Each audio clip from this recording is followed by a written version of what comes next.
আজ আমরা এমন একটা কবিতা নিয়ে কথা বলবো যেটা লেখা হয়েছিল ১০০ বছরেরও বেশি আগে, কিন্তু পড়লে মনে হয় যেন আজকের পৃথিবীর কথাই বলা হচ্ছে। কবিতাটা হলো উইলিয়াম বাটলার ইয়েটসের দ্য সেকেন্ড কামিং।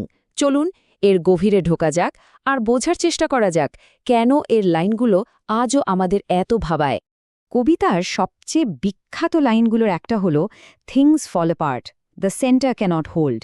মানে সবকিছু ভেঙে টুকরো টুকরো হয়ে যাচ্ছে, কেন্দ্র আর নিজেকে ধরে রাখতে পারছে না। অদ্ভুত না? ১০০ বছর আগে লেখা, অথচ শুনলে মনে হয় এ তো আমাদের সময়েরই প্রতিচ্ছবি। কেন এমন মনে হয়? কি আছে এই লাইনগুলোর মধ্যে? তো এই কবিতাটা লিখেছেন বিখ্যাত আইরিশ কবি ডব্লিউ.বি. ইয়েটস। আর এটা ঠিকঠাক বুঝতে গেলে আমাদের একটু টাইম ট্রাভেল করে পিছিয়ে যেতে হবে, ঠিক সেই সময়ে যখন তিনি কবিতাটা লিখছিলেন। কারণ তখনকার পৃথিবীটা ছিল একটা ভয়ঙ্কর টালমাটাল পরিস্থিতির মধ্যে। একবার চোখ বন্ধ করে ভাবুন তো, সালটা ১৯১৯। প্রথম বিশ্বযুদ্ধ সবে শেষ হয়েছে। লক্ষ লক্ষ মানুষের মৃত্যু দেখেছে গোটা বিশ্ব। চারপাশে শুধু ধ্বংস আর হতাশা। ওদিকে রাশিয়ায় ঘটে গেছে বলশেভিক বিপ্লব, যার ধাক্কায় কেঁপে উঠেছে পুরো ইউরোপ। আবার ইয়েটসের নিজের দেশ আয়ারল্যান্ডেও তখন স্বাধীনতার জন্য লড়াই চলছে। মানে সব মিলিয়ে একটা চরম বিশৃঙ্খল সময়।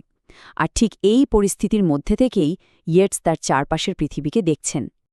আর তিনি যা দেখছিলেন তা হলো একটা গোটা সভ্যতার পতন।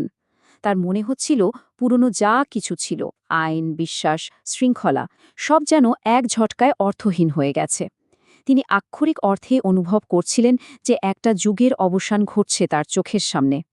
আচ্ছা, চলুন এবার কবিতার প্রথম স্তবকটা একটু খুঁটিয়ে দেখা যাক। এখানে ইয়েটস যেনই পতনের একটা ডায়াগনসিস করছেন, বলছেন ঠিক কি ভুলটা হচ্ছে। কবিতাটা শুরুই হচ্ছে একটা অসাধারণ ইমেজ দিয়ে। বাজ পাখি তার প্রশিক্ষকের কথা শুনতে পাচ্ছে না। মানে একটা প্রশিক্ষিত বাজ পাখি যে সবসময় তার মালিকের কথা শোনে, সে এখন লাগাম ছাড়া। এই একটা ছবিই যেন পুরো পরিস্থিতিটাকে চোখের সামনে তুলে ধরে। ব্যাপারটা আসলে একটা প্রতীক। এখানে বাজ পাখিটা হলো মানব সমাজ, আর তার প্রশিক্ষক সে হতে পারে ঈশ্বর, বা হতে পারে আমাদের ঐতিহ্য, আমাদের নিয়মকানুন, আমাদের শৃঙ্খলা। ইয়েটস বলতে চাইছেন মানবতা তার কেন্দ্র থেকে এতটাই দূরে সরে গেছে যে সে আর কোনো কিছুই মানছে না। কোনো পথ প্রদর্শক নেই, কোনো নিয়ন্ত্রণ নেই। পুরো পৃথিবীটাই যেন নিয়ন্ত্রণের বাইরে চলে গেছে। আর যখন নিয়ন্ত্রণ থাকে না, তখন কি হয়? সমাজে একটা ভয়ঙ্কর নৈতিক সংকট তৈরি হয়। ইয়েটস ঠিক এটাই বলছেন। তিনি লিখছেন, সমাজের যারা ভালো মানুষ তাদের মনে কোনো জোর নেই, তারা চুপচাপ, দ্বিধাগ্রস্ত। আর অন্যদিকে যারা খারাপ, যারা হিংস্র, তাদের মধ্যেই যত আবেগ, যত আস্ফালন। মানে ভালোরা নিষ্ক্রিয় হয়ে পড়েছে, আর মন্দেরাই সবকিছুর চালকের আসনে। এই পর্যন্ত তো গেল বর্তমানের কথা। কিন্তু এবার আমরা কবিতার সবচেয়ে রোমাহর্ষক আর রহস্যময় অংশে ঢুকব, দ্বিতীয় স্তবকে।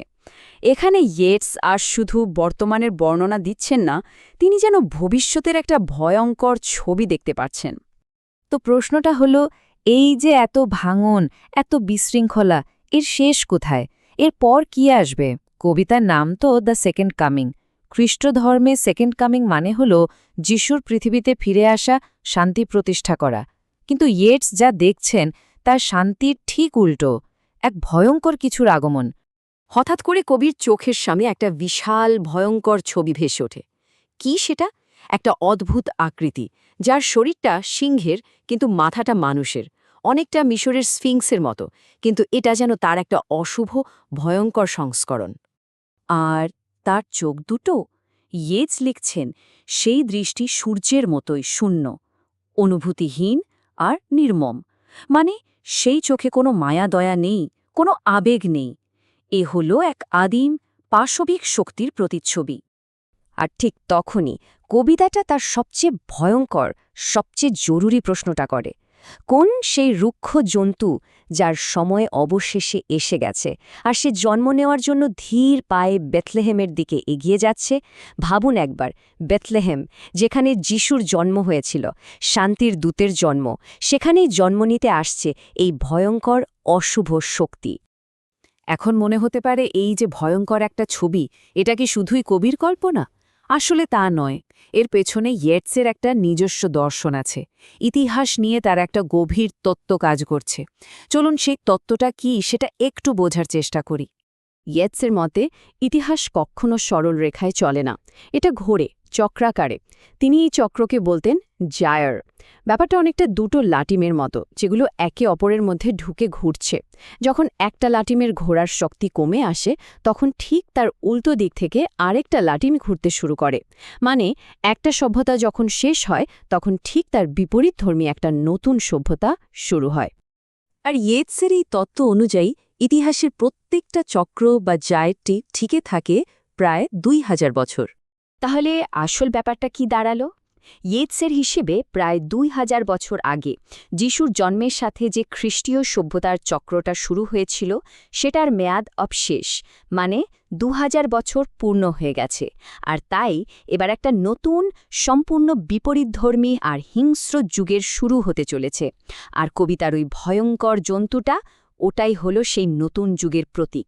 কিন্তু কথা হলো ১০০ বছর পেরিয়ে গেছে, তবু কেন এই কবিতাটা আজও এত জীবন্ত? কেন আজও পৃথিবীতে যখনই কোনো বড় সংকট আসছে, কোনো রাজনৈতিক অস্থিরতা দেখা দেয়, তখনই মানুষ এই কবিতার লাইনগুলো আওড়াতে শুরু করে? কারণটা খুব সহজ। এর থিমগুলো চিরন্তন: বিশৃঙ্খলা আর নৈরাজ্য, ক্ষমতার কেন্দ্র ভেঙে পড়া, অজানা ভবিষ্যৎ নিয়ে ভয়, নৈতিকতার পচন আর একটা নতুন যুগের হিংস্র আগমন। এই সবগুলোই এমন অনুভূতি যা যে কোনো সংকটের সময়ে মানুষের মনে ফিরে ফিরে আসে। শেষ পর্যন্ত এই কবিতাটা আসলে একটা চিরন্তন সতর্কবাণী। এটা আমাদের মনে করিয়ে দেয় যে যখন পুরনো ব্যবস্থা ভেঙে পড়ে, তখন শূন্যস্থান পূরণ করতে নতুন কিছু একটা আসবেই। কিন্তু সেই নতুনটা যে ভালো হবে তার কোনো গ্যারেন্টি নেই, বরং সেটা আগের চেয়েও অনেক বেশি ভয়ঙ্কর হয়ে উঠতে পারে। আর তাই আজকের এই অনিশ্চিত সময়ে, যখন প্রায়ই মনে হয় যে আমাদের পরিচিত পৃথিবীর কেন্দ্রটা আর নিজেকে ধরে রাখতে পারছে না, তখন ইয়েটসের সেই ১০০ বছর পুরনো প্রশ্নটাই যেন আমাদের দিকে ফিরে আসে। কোন নতুন রুক্ষ জন্তু জন্ম নেবার জন্য আজ বেথলেহেমের দিকে এগিয়ে চলেছে?